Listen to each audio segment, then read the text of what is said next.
A trombose é uma das principais causas de morte no Brasil. Fica atrás apenas do infarto e do AVC.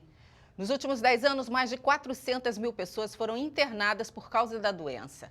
E hoje, no Dia Mundial da Trombose, a Sociedade Brasileira de Angiologia e de Cirurgia Vascular promove uma ação para alertar as pessoas para os riscos dessa doença.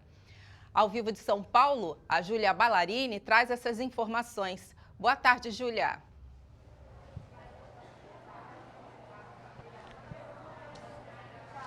Boa tarde, Eliane. Boa tarde a você que nos assiste. Doença gravíssima, né, Eliane? Como você acabou de dizer, para você ter uma ideia, nos últimos 10 anos, São Paulo foi o estado que registrou o maior número de internações, cerca de 120 mil. Então, a gente acompanha essa ação aqui de conscientização, a gente vê as pessoas integrando, né, esses panfletos, tem até um boneco simpático aqui simbolizando o trombo. Mas para dar mais detalhes, eu converso agora com o médico Vinícius Diniz, que é angiologista e também cirurgião vascular. Vinícius, boa tarde para você.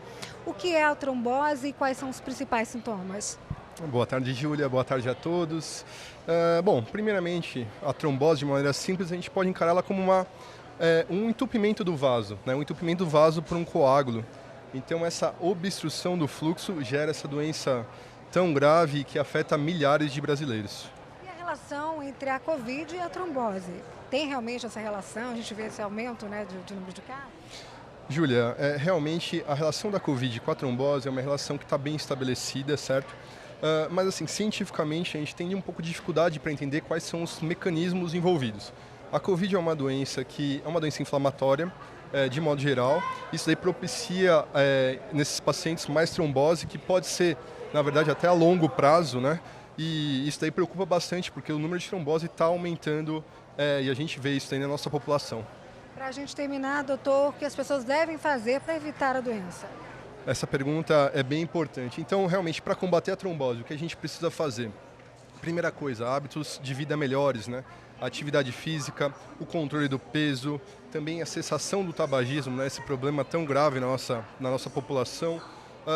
A gente pode falar aqui o uso de meias elásticas, controle de hormônios anticoncepcional oral, ou mesmo reposição hormonal. E por último, procurar o cirurgião vascular, que é a pessoa que vai te dar mais informação, e a educação é muito importante para combater essa doença. Muito obrigada pelas informações super importantes, doutor. Eliane, eu volto com você no estúdio. Importantes mesmo. Obrigada a vocês.